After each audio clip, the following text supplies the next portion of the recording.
Hey guys, welcome to another episode of the Texas Blockcast. I'm excited for today. We're getting to sit down with Curtis Harris and Shanon Squires of Compass Mining, both of whom have been in the space for a long time and are good friends. Shanon is the Chief Mining Officer at Compass, and Curtis is the Head of Business Development and Marketing. Looking forward to the conversation today, gentlemen. Thanks for coming on the call. Very happy to be here, Lee. Let's kick it off with a little bit about y'all's background and what brought you to the mining space.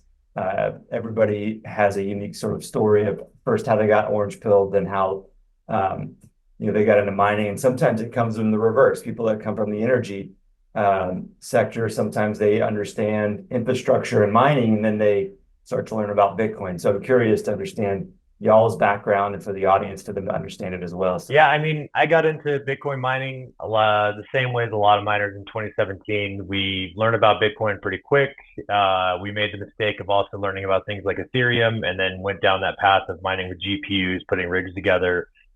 I was one of the lucky ones who did this in my house, and then my wife decided to run me out. So I ended up learning a lot more about Bitcoin mining, switching to ASICs, purchasing my first batch of ASICs in 2017, getting a business partner, putting down a pilot project, and then went down the stranded gas Bitcoin mining path in Colorado. Had a lovely experience of all kinds of excitement in 2017 while the market ran up, and then the learning or education on the 2018 side when the market crashes and all the investors disappear. So it was a great introduction into Bitcoin mining, buying some like Dragon Mint from first batch and waiting for those to be delivered well after they were no longer profitable.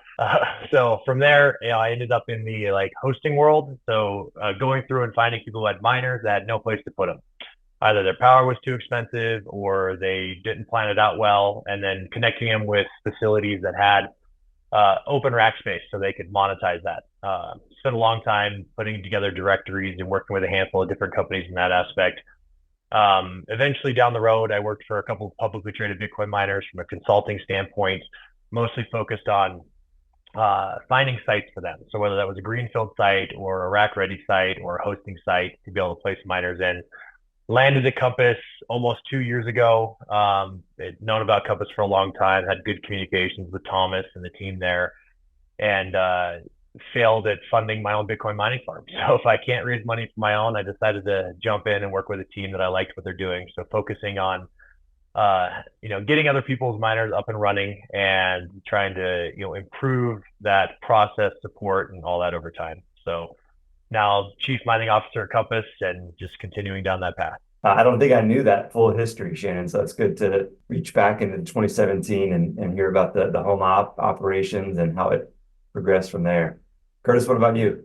I'm really lucky to have this team. Like even listening to Shanon, Shannon's become one of my close friends. I'd say he's my closest friend to work. He's in Colorado. I'm in Kansas, but he's got more layers to him than that. He's a coach of his kids' teams. He's state champions in their league of football and other sports, and just a very, very diverse man. I'm thankful for the team we have. Lee, I'm also thankful for you. I'm happy to be here. My background, I'm in my third year at Compass. Prior to finding Bitcoin mining, I was in construction, civil engineering, zoning, land use, regulatory approval.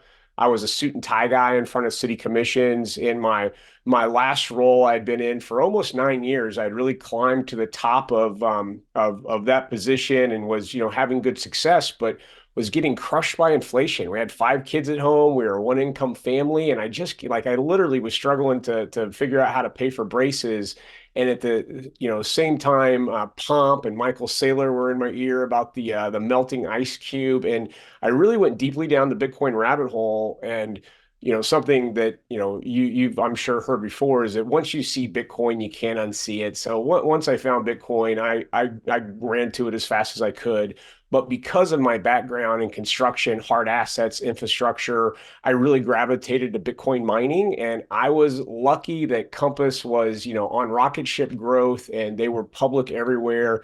And just through exposure to them, I tried to find some ways to connect with that team. And I did. And I joined as a business development manager, because when you're old, you don't know that means a salesperson. I joined as a business development manager, and then have since had a couple promotions hands. And now I'm like very thankful to be leading like brand and messaging and marketing for, I think, one of the, largest players in Bitcoin. So nice to be here, Lee. Well, and I think the audience will know you or recognize you if you've been to a Bitcoin meetup anywhere in the lower 48. You probably met Curtis, just a very friendly face and someone that I think people in the space respect immensely.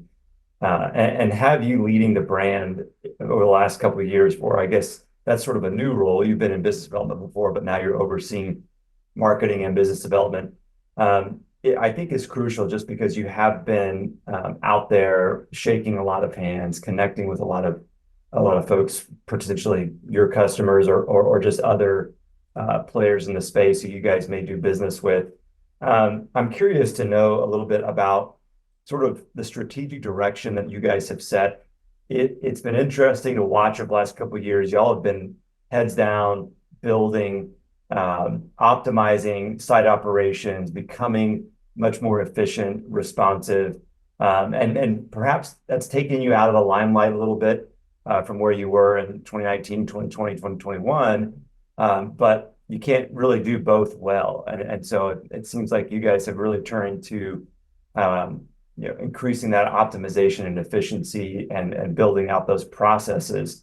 So from here, tell us a little bit more about the strategic direction of where you guys are headed, both from the site operation side and the business development side. So Shanon, let's start with you on site operations. Yeah, so just to add a little bit of color to everything you kind of discussed there, like obviously Compass has been doing this a little while, and we were heavily reliant on third parties to be able to aggregate and be able to, provide rates that were better than what most people could get on their own.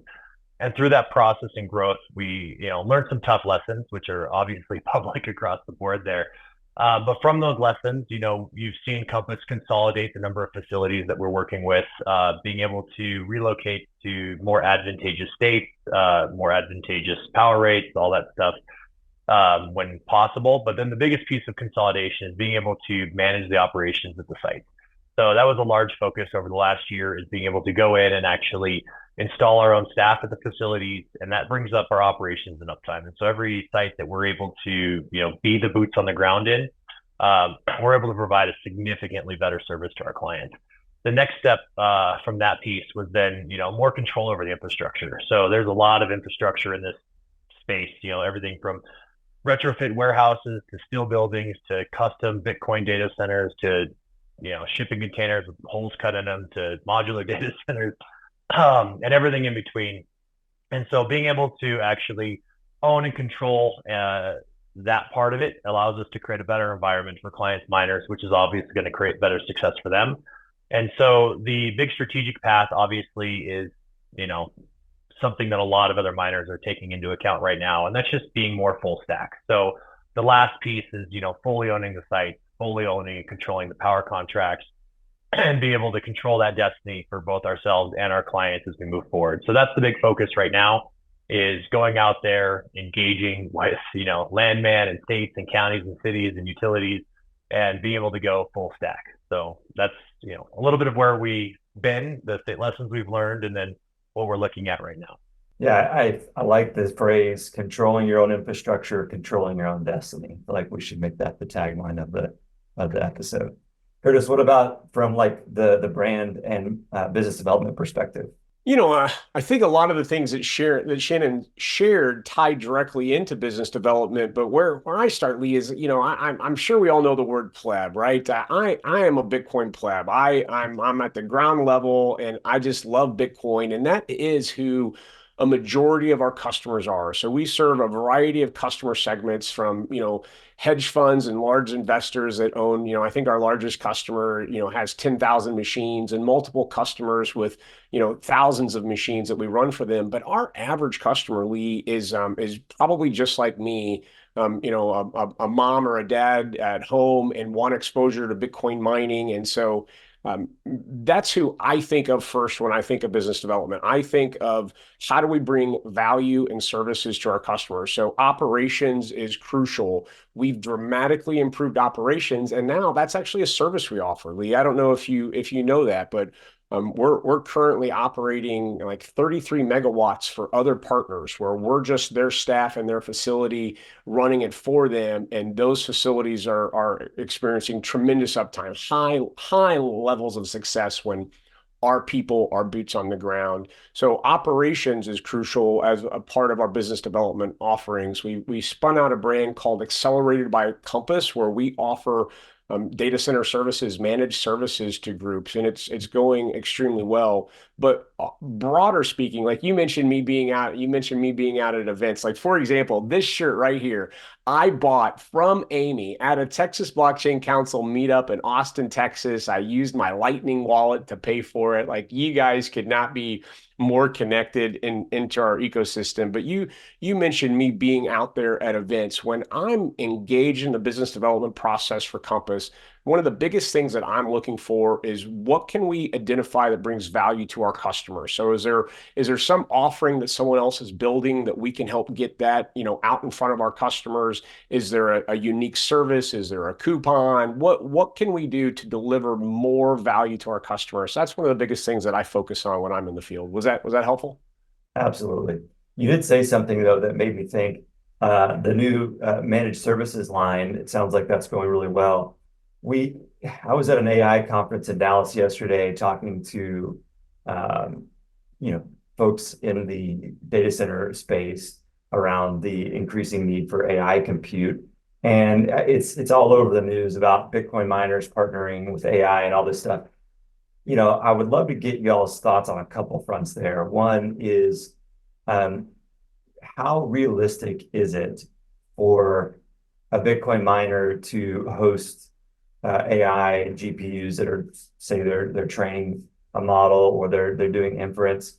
And do you think it's more likely that an AI company would then just go in and purchase excess capacity or greenfield sites, or sites that have approved load studies and things of that nature, from a Bitcoin miner, just because the Bitcoin miners sort of we were here first. We were doing all the groundwork and the landman work, if you will, for the Bitcoin mining side on the site acquisition. And now there's this huge demand for new AI data centers, and perhaps that plays into our hand, being able to, if we've held on to an asset that's then appreciated because of the increased demand for sites of that nature that have that power capacity.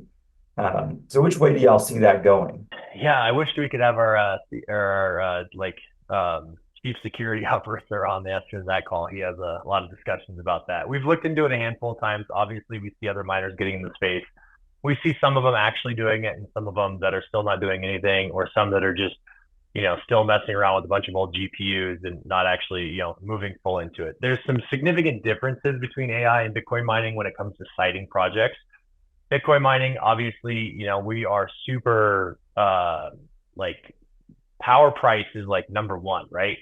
So that's the reason we can work with curtailment programs. It's the reason we can work with ancillary services to help stabilize grids and to help, consume renewable energy when there's no other consumers for that energy, is because we are price tolerant to power. Larger data centers, AI, HPC, the Microsofts and the Googles and the Amazons and everybody else like that, they have a different sort of risk threshold within the power. And for them, depending on what they're doing, right? If they're maybe it's fine that they have interruptible power and they can do that. In other situations, that's not going to be fine. Like if you're running an inference model that has to run 24/7, 365 and have 5 nines of uptime, you're going to be looking for different types of power and different types of infrastructure. So I think that there's a bridge that can go from Bitcoin mining into the AI space. I think there's a lot that can be learned from Bitcoin miners. We've had to do things on a shoestring budget and bootstrap everything together. And so we found an optimized way to do that. We can build facilities way faster than a traditional data center space. We can, be able to source, mobile substations and find these, large high voltage transformers sitting around in yards and be able to deploy them versus waiting 18 to 24 months and things like that. So I think there's going to be a cool merger over the next few years of you seeing lessons learned from Bitcoin mining being applied to those AI spaces, but then you're going to see, the traditional data centers teaching us a thing or two about, air conditioning buildings and the costs associated with that. So I think it'll be an interesting like dynamic over the next few years to see kind of who takes a step forward, who doesn't, who succeeds, who fails. I think there's a lot of lessons to be learned. Do you think so? Have you not heard about any AI companies, coming around and saying, "Hey, you guys had this site, it's approved for 300 megawatts. You're using 200 megawatts. Can we buy, can we lease a portion of it and buy some of the power off of you?" Has that not been approached yet or broached with those companies yet? Um, right now, I feel like it's more we're both looking for the same thing. So Bitcoin miners are still growing and expanding and looking for capacity, and that's kind of the biggest thing on the market that doesn't necessarily exist is just like fully ready large scale capacity. And so whether that's from a generating asset or a substation on grid asset or land or whatever the pieces are, there's always pieces missing. And so right now, because Bitcoin miners are still expanding and growing in the Bitcoin space, we're actually looking at the same sites at the same time. And, it's a little bit different profile, depending on the energy demand needs. So I feel like, and I mean, truthfully, I don't know a ton about AI workloads and if they're able to be as intermittent as Bitcoin mining and be able to support the grid in the same way. So we may diversify in space due to them needing higher uptime and us not needing the higher uptime as we look across sites. Lee, I think this is an important topic. So I'd like to just chime in with a little bit of context from my perspective. You asked a really direct question. I feel like, I would summarize it is are AI data center compute loads competing or trying to buy site opportunities from the Bitcoin mining space? And yes, they absolutely are. There's a couple, important, topics that come up with that. One is they are not, I think Shanon alluded to it, they are not as price sensitive to the cost of electricity as we are. So they are simply willing to pay more, and they also just want their machines on all the time. However, they are also capitalized different than Bitcoin mining is, and they're able to take down the massive, facilities. You mentioned a 300 megawatt facility. Our sweet spot on finding new infrastructure for ourselves is in the 20 to 50 megawatt range. So the sites that Compass is evaluating and seeing regularly, those are small potatoes for the large HPC industries. An additional thing I'll say is that I've seen firsthand where the AI ML compute have come in and bought, full price for facilities that were, above what we would have been interested in or been able to compete for. And they're just able to, to pay full price and move on. So if you're developing infrastructure for Bitcoin mining, you certainly have a new customer in AI ML. So yeah, great topic, Lee. Managed services as well. Do you think you guys will expand a little bit? Because there's probably not enough workforce for them on the AI side either. I'll share on that, and Shanon might have additional context or happy for us to consider other things. We've looked at it closely. In fact, we've looked closely at are we able to run AI ML ourselves? And there's one thing that's clear is that it's attractive to investors. So if you're a public company and you're making a big press release about your AI, it's because you want that exposure to the investors that hey, you're being forward thinking. So we've looked at it. The capital to put machines into any facility for AI ML is significantly more than Bitcoin mining. Our leadership, Shanon mentioned his GPU mining. Our founders have experience in GPU mining before ASIC, so we are familiar with running GPUs and that type of compute inside of facilities.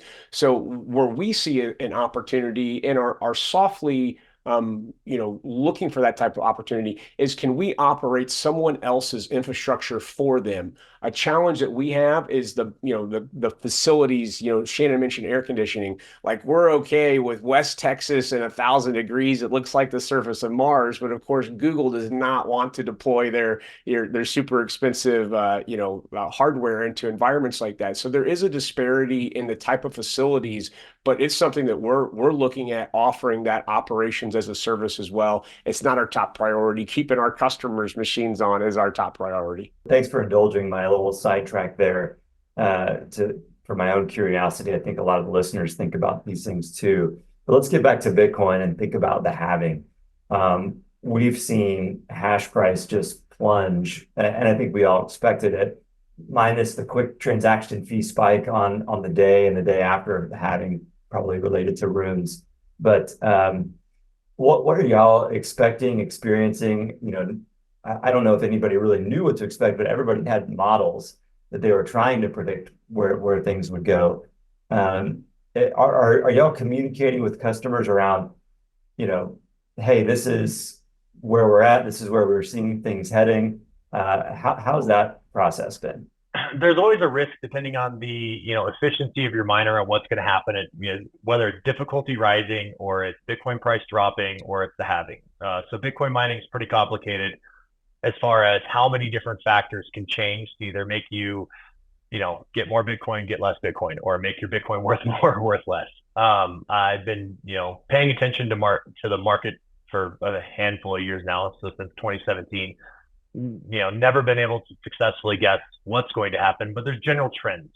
So we know, hey, the revenue is going to get cut in half. Most likely, these versions of miners that have, whatever X watts per terahash efficiency, you're going to probably not make it unless Bitcoin price appreciates significantly.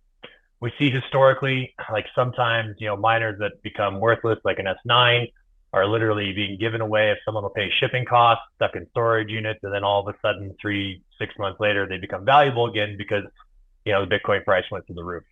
I think we may be getting closer to a time where that doesn't happen. We also haven't seen the pain like we saw in like 2018. Mining in 2018 was brutal. You had to have really low operating costs, extremely low power costs. We saw 80 megawatt farms just shut off time after time during that period of time. Whereas I feel like it's been a lot easier in recent bear markets, and the having hey, if you have a J Pro and it's running at a certain value, some of them are still online, some are not. And I can't predict price appreciation. So what we do for our clients is we actually go out and we offer upgrades. We say, hey, you have this older generation miner, whatever S19, M30, the option that's out there. And we offer them the ability to upgrade. So newer hardware that's more efficient. Obviously, S21 is the main thing out there. We were doing K Pro upgrades for a period of time. So being able to offer some value, being like, hey, we'll take this old miner, you retire it, we'll give you some dollar value credit for that miner to apply towards this upgrade of a new piece of hardware. And Curtis might be able to speak more on that, but we've been doing that for a while, trying to get clients to hey, we realize that having is a big risk. Here's an opportunity to turn that over, whether that's retirement or maybe people's contracts are coming to an end and, they make those different decisions on what type of hardware they want to mine or not mine. And then the ability to have like turnkey miners. So being able to plug in like S21, have them running. And so when these clients upgrade to these miners, if we have enough running for the upgrade program, they can, have that miner on, very quickly. Like, I don't know what we say, 42, 72 hours, something like that, or 48, 72 hours. But, generally speaking, it's turned on faster than what we say because it's already running for them. So that's one of the big things, especially with the pleb miners. That's kind of, super valuable to them. Yeah. And are y'all seeing like an increased tolerance amongst the pleb miners because they don't, maybe their time horizons are a little bit longer. Maybe they don't care as much about hash price at any given week, month, perhaps. They're willing to just keep pushing through. It's their capital, it's their machine. It's not their primary business typically for that. For some of them, it sounds like if you have 1,000 machines with Compass, it could be your primary business. But for some of them, it's maybe they have 5 machines with you guys, your average miner that hosts with y'all may have more of a tolerance for that than say, a company that's having to sell their Bitcoin every month for paying for site operations or paying for power. Is that accurate or am I off base there? Curtis probably has a lot to say about this too, but chiming in real quick, everybody mines Bitcoin for a different reason. Some people are just trying to get more dollars. Some people are trying to get more Bitcoin. Some people are trying to support the network. I mean, there's people that want to still run their M20s, even though they're not, haven't been profitable for a while. I would say we see all sets of people across all scales, whether they're running one miner or thousands of miners. they have their reason for mining. And so some have planned for this. They just put cash away and they're like, no, I want to keep this thing running. I want I want Bitcoin coming in and I have cash sitting here to take care of the bills. Other miners are, it's not the same. They're asking to have their miner retired and upgrade.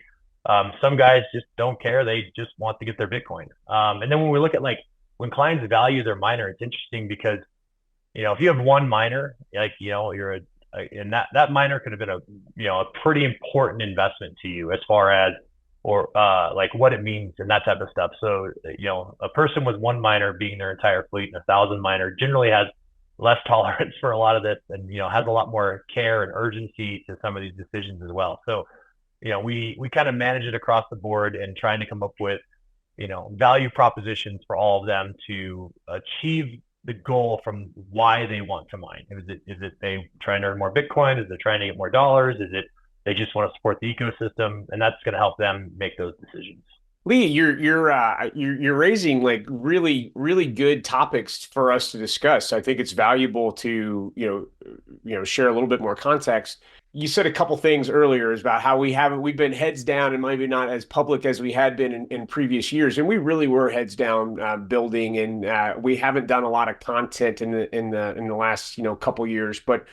Coming into the halving, you probably saw as well as we did, all the large Bitcoin miners were sending out, communications about how they were preparing for the halving. And a lot of those folks are publicly traded and they need to be forward facing to the markets.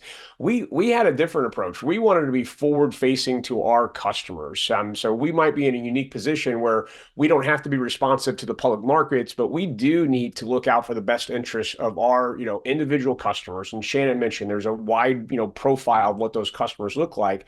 So coming into the halving, as Shanon mentioned, we started to offer programs to our customers to help upgrade them to a more efficient fleet, which was what we saw as the best value that we could have. We want to have data centers, the lowest possible cost of operations, but then give our customers access to the most efficient equipment. So we really worked hard to offer creative solutions to our customers. And then what happened? Bitcoin price started reaching all-time highs. So there was traction from our customers that, hey, let's get ahead of the halving and be prepared for this. But when number goes up, people just want to keep their machines running. And so that's what I do. It's I've got a machine running in my basement. I know I'm paying way too much for electricity. I am indifferent. I just want that thing running and to have Bitcoin coming in my direction. So I do think a good number of our customers believe, because they have high confidence in Bitcoin and understanding of Bitcoin, that number will go up, is that they're looking at today's electricity or operations cost as not valuing, a difference between the cost of Bitcoin and my cost to operate today. It's how can I acquire more Bitcoin so that I can, provide generational wealth for my family down the road. But fantastic topic, Lee. I want to do a compass ninja move on you. I want to steal the floor for a moment. I want to start with a real heartfelt compliment for you and your organization, but I do have a question of it on the end, so I won't take the soapbox for too long. Lee, you guys lead from the front. You've been exceptional for the entire Bitcoin mining industry. I know I mentioned this T-shirt earlier. This is your T-shirt. It's got your logo on the back. I am the type of guy who would wear the band's T-shirt to the concert. That's the level of fan that I am. One of the earliest times when we met, I had really done a lot of research on you. I was reading everything that you guys were doing, following you, but then we had a chance to meet, and I said to you, I said, Lee, you're really bringing something to Bitcoin here. I think you should put out some sort of, manual for other states to follow. And you said, Curtis, we did. It's all on our website. And you've created a roadmap for every state to follow. And in fact, you've expanded beyond Texas. You're providing leadership to the entire country, to the entire ecosystem. So super, super valuable. We're strategic members, strategic partners. We get tremendous value out of what you do for Compass, what you do for Bitcoin mining. So now I want to try to ask a question from your perspective, recognizing that we aren't just in Texas, that we are operating mostly in North America, Canada, the US, mostly in North America, but our customers are really spread around the world. I know that you're going to have really dialed in information about what's going on in Texas with legislation legislation, with threats and opportunities, is there anything that our customers think of that? She's a single mom in Kentucky, but owns a couple rigs that are hosted with us, or they're an overseas investor and they want access to Bitcoin mining. Could you talk to that customer about what they should be paying attention to from your perspective? I know you see Bitcoin from a lot of angles. Sure. Yeah. And I think you're probably referring to more of like the regulatory landscape. Yeah, I'm sorry I wasn't more clear there. It is interesting. We've had the last couple of weeks have been a little bit concerning from statements by the DOJ, FBI, SEC, even the IRS broke a rule around wallets. And I do think there is an element within the federal government and within Western governments writ large to put some pressure on the industry to use, let's say, digital infrastructure that's fully within their control, fully within the various regimes of KYC, AML, whether that's the European regime, the US regime, or Canadian. And, for some people, that's totally fine. And, I have a Coinbase account. I think many of us have exchange accounts where that's appropriate. We recognize that. But when I'm mining Bitcoin or I'm transacting in Bitcoin peer-to-peer, wallet to wallet, using wallet software, I guess this term that the U.S. government is fond of using called non-custodial wallets, where I'm taking possession of it as a bare asset. I do think that they're testing the waters a little bit of how hard can we push constitutionally to try to bring this all within. And I think part of it is nefarious, but part of it is also just they don't really understand the balance between constitutional rights, privacy, all that stuff, and then the anti-money laundering and terrorism concerns or criminal concerns, right? In their perspective, it's heavily weighted towards that. And so even a small percentage of transactions, and we can see from the Chainalysis data pretty closely exactly how many transactions are used for nefarious purposes or black market purposes. And it's very small. It's smaller than obviously what the traditional banking system uses, and certainly smaller than cash transactions, although you can't really track cash transactions. So I would say that I'm not as concerned as perhaps some in our ecosystem, because I think there was a little bit of a test the waters here. I think they do have a pretty good understanding that there will be no banning of peer-to-peer transactions on Bitcoin, and you really can't ban a software application that's running a wallet on someone's phone. And so what I expect is it almost plays to our favor, though, by them pushing on pushing those limits a little bit. It really brought everyone's attention to these issues, and it really plays hand in hand with the central bank digital currency issue, right? That was piloted by the Boston Fed with MIT, and it really did not go well for people like Elizabeth Warren, who do want a CBDC, because it alerted the populace in the U.S. and elsewhere that this technology is ready to go, and we shouldn't stand for it. So again, I'm confident that with the momentum that we have, with the thought leaders that we have, and most importantly, the Constitution is on our side. There's no way that there's not going to be like a constitution of states to remove certain rights around peer-to-peer transactions anytime soon, for cash, for Bitcoin, for anything else. So I guess to sum it up, I'm confident that we are at the precipice of a sufficient political capital, as not only as Bitcoiners, but also just as privacy concerned, rights protected, freedom conscious Americans, and Canadians and Europeans and all over governments all over the Western world. That this is not a battle that we should be concerned about losing, but it's also one that we shouldn't rest on our laurels. So I do think that they've made a mistake by issuing some of these statements carelessly without clarifying that they were talking about exchanges and not wallet software. Of course, the Samurai wallet was wallet software, but I think we can all agree that there were some inappropriate things said and done by those founders that attracted that attention that is different than, say, a Strike wallet or a Moon wallet, or maybe Strike's not a good example because it is custodial, but perhaps like a Moon or Phoenix wallet. So I am disappointed that we're here, but also optimistic that we have the Constitution on our side, and we have a pretty strong cohort of folks that would, raise hell, if you will, were they to encroach any further. So I have a couple things to add that I think are valuable.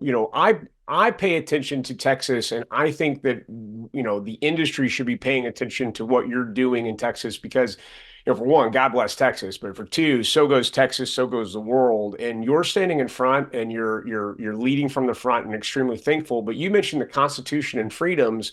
Well, for one thing, man, Bitcoin unites. Like, so when we're blessed and we're out at events, the whole world is gravitating to Bitcoin. And at one of the earliest conferences I attended, I was with a group. There were Eastern Europeans. There was an Iranian woman and a couple people from South America.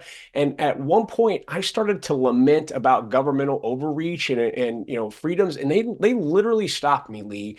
And they just so you're in Texas, I'm in Kansas, Shannon's in Colorado. What they described, like with a swath of their hand, the area from Wyoming through Colorado down to Kansas, Oklahoma, and Texas, that we are possibly in the freest spot left on earth, and that I should not be bemoaning governmental overreach. So that was all wonderful feedback. So back to regular scheduled programming, ninja move done. I think I want to kind of wrap up with a couple of questions for y'all around the listener out there that's wondering, should I get into Bitcoin mining? Where, is this something that's just become too industrialized? The economies of scale are such. How is Compass providing opportunities for individuals to, compete with large miners, essentially by providing those economies of scale, but just through a large number of potential customers? What would you say to somebody that thinks that this is, becoming more of a utility and not something for the individual? Yeah, and there's probably a couple ways to answer that question. Like there's what we provide, right? So we provide hosting services where we can aggregate a whole bunch of people into a single space, which gives us economies of scale, allows us to participate in the different power markets and drive down costs and pass that on to our clients. Other operational efficiencies that we take advantage of that we go through, whether that's our own repair services and various things with the parts and infrastructure and supply chain and everything to kind of help people get into a place where they can be successful if they want to mine, whether that's one miner or thousands of miners. But I think the first question you asked there was, should they get into mining? And that's always a tough one. Like my question is, why do you want to get into mining? And usually once you ask, well, why are you interested in this? Why do you want to get into it? They talk themselves into what they want to do, right? So it's either that, hey, I want freedom money, or I, want to support this, or, hey, I think I want to acquire Bitcoin this way. And I think in the future, that's going to, free my family from, the inflation and the debt. And so there's a lot of reasons why people get into it. And that usually answers the should question pretty quickly. And then, we try to provide that service literally from the guy who wants to do it with one all the way up.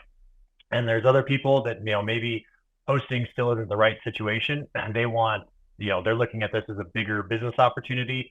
That's the reason we have those managed services of like, okay, they want to get into this. They don't know how. Cool. Let's go through and help you learn how to site a facility, how to negotiate a electrical service agreement, and what markets you want to be in and what that means. What are the curtailment programs? Who do you work with to apply those? What software do you want to use to be able to interface with these different pieces? How do you repair the miners when they get broke? How do you buy transformers and modular data centers, and kind of take them through that process if they want to get to that scale. And then at the same time, you guys, we see people producing, fun miners for a home that are like 4 terahash from the, even the little Blockstream Jade can mine. So there's a plethora of how people can get into it, and where they want to learn and those scales of things. So we just try to provide, then it's our clients may have started with like 1 miner, and then they end up with 5, they end up with 100, and then they want a facility. And so that's what Bohr or like kind of created this managed services process and being able to integrate all that in house. Lee Saylor says buy Bitcoin, mine Bitcoin, and invest in Bitcoin mining companies in that order. So I think if you're not already buying Bitcoin, that's where you should start. So I'm a maxi. I believe it's Bitcoin's up and to the right forever, freedom money as Shanon referred to it. Mining Bitcoin is difficult. It's not an easy business. You can certainly get a machine and plug it in at your house, but you're going to suffer heat issues and the amount of electricity it uses. Your house isn't set up for it. So doing it at home is possible, but finding a way to get yourself into one of those industrial facilities really does bring the access, to this. I'm just speak from my heart. I'm a pleb, right? The ability to get 1 or 5 or 15 machines at economy of scale in one of those large facilities. What you're getting when you mine Bitcoin is typically the lowest marginal cost of acquiring Bitcoin. If you're dollar cost averaging through your electricity bill or through your hosting agreement into Bitcoin, on average, you're acquiring Bitcoin for the lowest marginal cost, which I think is attractive in the long term. But I wouldn't start there. I'd start with figuring out how to buy Bitcoin and put it on your own hardware wallet and self custody. But if you fall down that rabbit hole far enough, you're going to certainly see that mining Bitcoin yourself brings a lot of advantages, and I think we're leaders in that space. Well, you guys certainly are. And one thing that I want to call out that I wasn't aware of before this call was that your management services or managed services, excuse me, extends to consulting around sites, consulting around acquiring transformers or electrical infrastructure. I was assuming that it was just that you guys were managing data centers with folks that were managing the power, managing the repair, but it sounds like it's really soup to nuts, all down the stack. Yeah, we don't really market it or put it out there just because we've been busy building. But yeah, so whether that's managing a facility for someone else, we have a service center in Denver in which we do all levels of repair, hashboard, electronic repair. Generally, we do bolt-ons on site, so power supplies, control boards, all that fun stuff. We sell all the parts to everybody. We provide these services to everybody, and then whether it's procuring and logistics, like we have a full logistics service to be able to ship stuff, whether that's bringing hardware in from China or sending it other places internationally. And then we work with every major manufacturer in the U.S. and China that we have ever been introduced to try to help people make the right decisions. Collaboration is the backdrop of this industry. If you're an individual actor and you're only motivated on your own best interest, like you're probably not going to make it. And so what we've seen as time Shanon and I have been working together is that collaboration is necessary. So we might have identified a site, but there's a backlog on transformers, and somebody might have transformers, but they don't know where to get switchgear, and somebody might have built a site, but they don't have the capital to bring the ASICs, and they might have the capital, but they don't know how to plug them in and turn on. And we can't be everything to everyone all the time, but what I use a little analogy of like you've got to turn the puzzle piece and figure out how it fits together. And once you do that, if you try to align incentives where you're like just truly being open book and communicating to your partners, there are lots of ways to work together in this industry. Bitcoin unites. That it does. Guys, thanks for coming on the show. Where can people go to find out more about you and about Compass? As far as obviously there's the compassmining.io website that has pretty much everything there. And then, I used to be way more active on Twitter, but I believe it's at Shanon Squires on Twitter. So a bit more active there. Again, there was a long period of time of doing work. So those are probably the best 2 places to run into me. Very nice of you to ask, Lee. So a couple things, in addition to compassmining.io is, / accelerated. You're going to see, a good amount of information about those managed services accelerated by Compass. We're pretty transparent with everything that we do there. And I hope, because of my familiarity with your audience, I hope that anybody who's, listening or watching this will check that out. Me personally, you're going to find me at conferences. That's where I am at. And because I am old, I'm on LinkedIn. And I hope that if we're not connected on LinkedIn, you look me up. I'm Curtis Harris, and I'd love to connect with anybody on LinkedIn. I like LinkedIn better than X as well. And, I think it's better for B2B opportunities, in my opinion. But guys, thanks for coming on the show. I'm sure I will see you both in person in Miami, or gosh, Nashville. I keep calling it Miami, Bitcoin Nashville here in a few months, perhaps before. Lee, this was great. Thank you. Appreciate it, Lee.